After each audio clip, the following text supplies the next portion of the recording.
हाँ जी दोस्तों, स्वागत है हमारे YouTube चैनल अघोरी बाबा जी में। आज की वीडियो बहुत ही खास होने वाली है। आज की वीडियो में हम आपको बताएंगे कि मांगलिक दोष क्या होता है और इस दोष को सही करने का क्या उपाय है। मंगल दोष, जिसे तमिल में मांगलिक दोष, कुजा दोष, भौम दोष और चेववई सेववई दोषम के नाम से भी जाना जाता है, किसी भी व्यक्ति की जन्म कुंडली में यह सबसे प्रतिकूल दोष माना जाता है। उत्तर भारत के कई हिस्सों में इस दोष को मंगल ग्रह के नाम से जाना जाता है, जबकि दक्षिण भारत में इसे चेव्वय या सेव्वय के नाम से जाना जाता है। वैदिक हिंदू ज्योतिष में मंगल, सूर्य, शनि, राहु और केतु को प्रतिकूल ग्रहों के रूप में देखा जाता है, जो कई मायनों में व्यक्तियों के जीवन की घटनाओं के लिए हानिकारक हो सकते हैं। मंगल सबसे क्रूर ग्रह है जो किसी व्यक्ति की जन्म कुंडली पर प्रतिकूल प्रभाव डालता है। यदि आपकी जन्म कुंडली में मंगल प्रतिकूल स्थिति में है तो यह वैवाहिक जीवन के लिए सबसे हानिकारक माना जाता है। यह व्यक्ति को जमीन से जुड़ा और स्वभाव से समझदार भी बनाता है। एक मजबूत मंगल हालांकि व्यक्ति को बहुत तर्कशील और प्रभावशाली बनाता है। यह एक साहसी, मजबूत और निडर व्यक्तित्व भी बनाता है।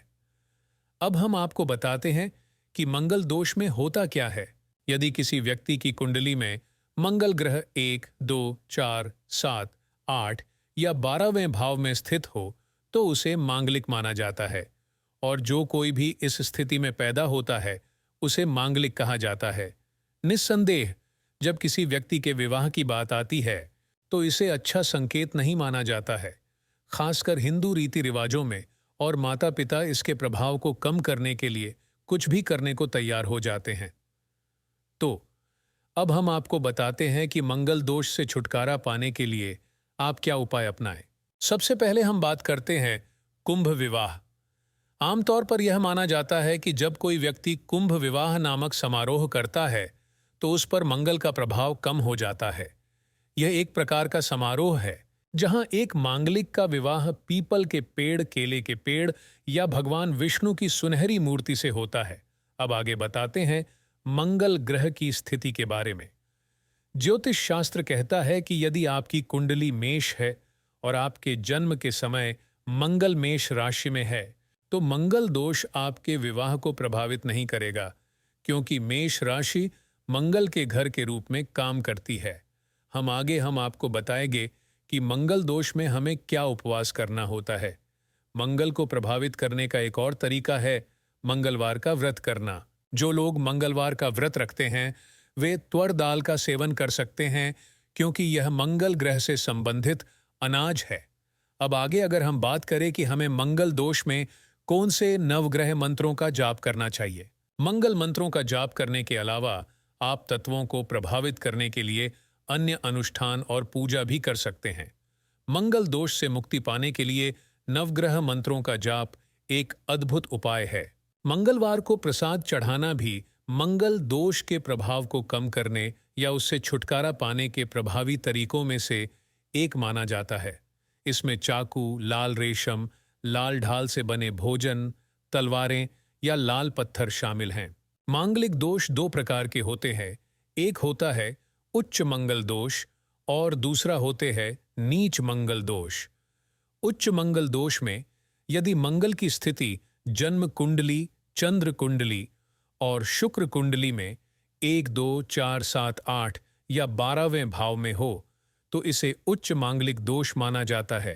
और नीच मंगल दोष में यदि मंगल 3 कुंडलियों में से किसी एक में 1, 2, 4, 7, 8 या 12वें भाव में स्थित है, जन्म कुंडली, चंद्र कुंडली और शुक्र कुंडली, तो इसे निम्न मांगलिक दोष या आंशिक या हल्का मांगलिक दोष माना जाता है।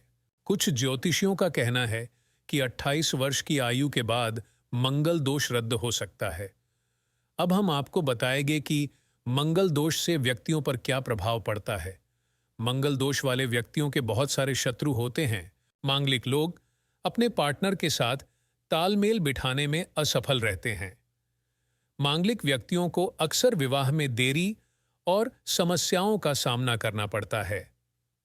मांगलिक व्यक्तियों के अनावश्यक झगड़ों में उनका अधिकांश समय और संसाधन बर्बाद हो जाते हैं। मांगलिक दोष वाले व्यक्तियों के लिए करियर अक्सर बहुत संतुष्टिदायक नहीं होता है। मांगलिक व्यक्तियों वाले व्यक्ति को आर्थिक समस्याओं और मानसिक शांति की कमी का सामना करना पड़ता है। मंगल दोष वाला व्यक्ति बहुत आलसी होता है और अपनी स्थिति को बनाए रखने में सक्षम नहीं होता है। मांगलिक लोग कम आत्मसम्मान और आत्मविश्वास की कमी से पीड़ित होते हैं। घर की स्थिति के आधार पर मांगलिक दोष का प्रभाव मंगल की प्रथम भाव स्थिति वैवाहिक जीवन में कलह का कारण बन सकती है। दूसरे भाव में स्थित होने पर पारिवारिक और वैवाहिक जीवन दोनों में परेशानियां आती हैं। यदि मंगल चतुर्थ भाव में स्थित हो तो यह व्यावसायिक जीवन में समस्याएं पैदा कर सकता है।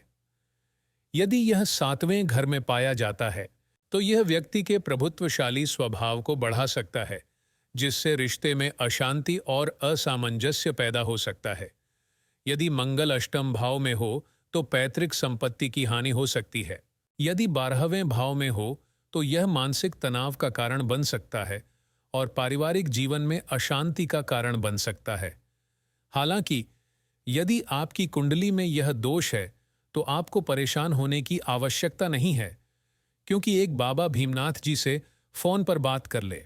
बाबा भीमनाथ जी भारत के प्रसिद्ध अनुभवी और वास्तविक वशीकरण विशेषज्ञों में से एक हैं।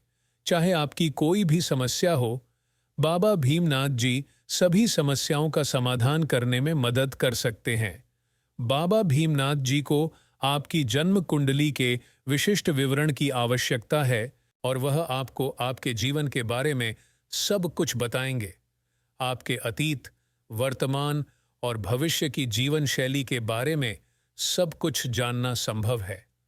बाबा भीमनाथ जी उचित दरों पर ज्योतिष सेवाओं की एक विस्तृत श्रृंखला प्रदान करते हैं। वह भारत में एक प्रसिद्ध और विशेषज्ञ ज्योतिषी भी हैं। उन्होंने वशीकरण, ज्योतिष, अंकशास्त्र, वास्तु, हस्तरेखा विज्ञान, रत्न, लाल किताब, तंत्र और विभिन्न अन्य प्राचीन भारतीय ग्रंथों का विस्तृत और अत्यधिक विस्तृत अध्ययन किया है। अपने कौशल, योग्यता और अनुभव के आधार पर आज वह भारत के शीर्ष सबसे प्रसिद्ध ज्योतिष सलाहकार हैं। एक बार बाबा भीमनाथ जी से संपर्क करें और आराम से अपनी समस्या का समाधान करवाएं, क्योंकि ऐसी समस्या को स्वयं जांचना कोई आसान काम नहीं है और न वैज्ञानिक तरीके से संभव है। बाबा भीमनाथ जी पिछले 35 सालों से ज्यादा समय से ये सब कार्य कर रहे हैं। इस तरह की ताज़ा अपडेट्स के लिए चैनल को सब्सक्राइब करें और वीडियो को लाइक करें और कमेंट्स करके बताएं वीडियो कैसा लगा।